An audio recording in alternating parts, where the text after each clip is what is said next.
ఆదివాసీ గ్రామాలపై drone దాడులు కలకలం రేకెత్తిస్తున్నాయి. ప్రాణాలను అరచేతిలో పెట్టుకుని గిరిజనులు బిక్కుబిక్కుమంటూ జీవనం కొనసాగిస్తున్నట్లు తెలుస్తోంది. దండకారణ్యంలో నిత్యం మావోయిస్టులకు పోలీసులకు మధ్య జరుగుతున్న భీకర పోరు కారణంగా అమాయక ఆదివాసీ గ్రామాలు తల్లడిల్లుతున్నారు.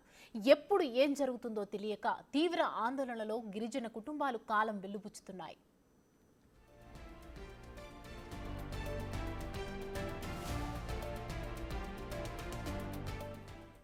ఛత్తీస్గఢ్ రాష్ట్రంలోని సుక్మా, బీజాపూర్ జిల్లాలలో ఆదివాసీ గ్రామాలపై భద్రతా బలగాలు నిత్యం డ్రోన్, రాకెట్ లాంచర్లతో దాడులు నిర్వహిస్తుండటంతో అక్కడి ఆదివాసులు భయాందోళన నడుమ జీవనం సాగిస్తున్నారు.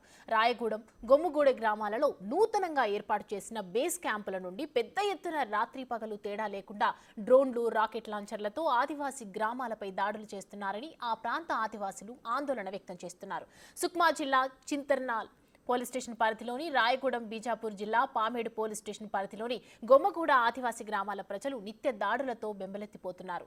ప్రజలను కంటికి రెప్పలా కాపాడాల్సిన భద్రతా దళాలు దాడులు చేయడం ఎంతవరకు సమంజసమని ఆ ప్రాంత ఆదివాసులు మండిపడుతున్నారు.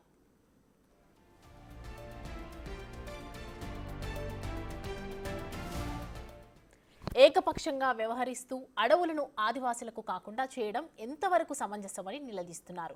బాంబ్ దాడుల వల్ల పంట పొలాలు నాశనమవుతున్నాయని వాపోతున్నారు.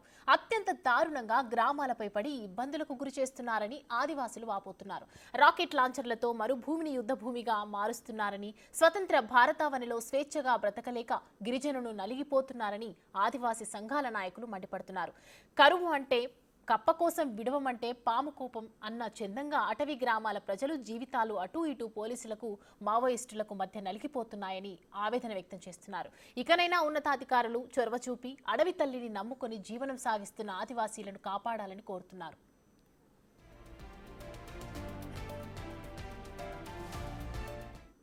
ఇదే అంశానికి సంబంధించి మరిన్ని అప్డేట్స్ అందించడానికి ఫోన్లో ప్రసాద్ సిద్ధంగా ఉన్నారు. భాస్కర్, చెప్పండి.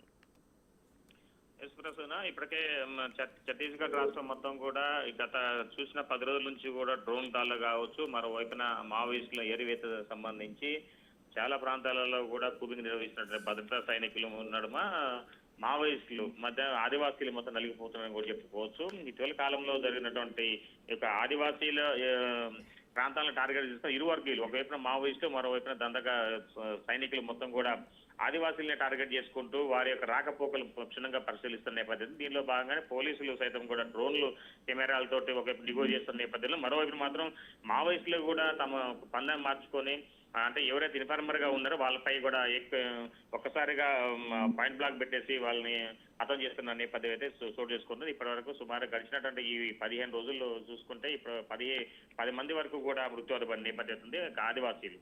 అయితే ఈ మధ్య నిన్న కేంద్ర హోమ్ మినిస్టర్ అమిత్ షా ఛత్తీస్గఢ్ పర్యటనలో ఉన్న నేపథ్యంలోనూ ఒక్కసారిగా కీలకమైనటువంటి మావోయిస్టు నేతలు కొందరు ఒక్కసారి లొంగిపోవడం కూడా చెప్పుకోదగ్గ విషయం అని చెప్పుకోవచ్చు. అయితే ఈ మరలా ఇంకా ఈ మావోయిస్టుల యొక్క జాడ కోసం డ్రోన్ కలకలం సమీప ఆదివాసీలు నివసిస్తున్న ప్రాంతాలలో ఎలాంటి కనీసం సౌకర్యం లేనటువంటి ప్రాంతంలో డ్రోన్ కలకలం ఒక్కసారిగా రావటం, మరొక రాకెట్ లాంచర్లు కూడా జల్లు గురవడంతో కూడా ఆదివాసీ ప్రాంతంలో ప్రశాంతంగా జీవిస్తున్నటువంటి వాళ్ళకు మొత్తం ఒకసారిగా ఈ భయాందోళన గురవుతున్న నేపథ్యంలో ఈ డ్రోన్ ఎక్కడిది, ఎక్కడి నుంచి వచ్చింది, మావోయిస్టులు దీన్ని ఎరగాయిస్తున్నారా, లేదంటే కేంద్ర భద్రతా సైనిక దళాలే ఈ డ్రోన్లు వాడుతున్నాయనే దానిపై కూడా స్పష్టత తెలియని పరిస్థితి నెలకొని ఉంది. మొత్తానికైతే ఆదివాసీల మధ్య బిక్కుబిక్కుమంటూ ఆవేదన వ్యక్తం చేసిన నేపథ్యం, ప్రశాంతంగా బతికేటువంటి మాకు స్వేచ్ఛ హరిస్తున్నారంటూ ఆవేదన వ్యక్తం చేసిన నేపథ్యం ఉంది. ప్రస్తుతం థ్యాంక్ యూ భాస్కర్.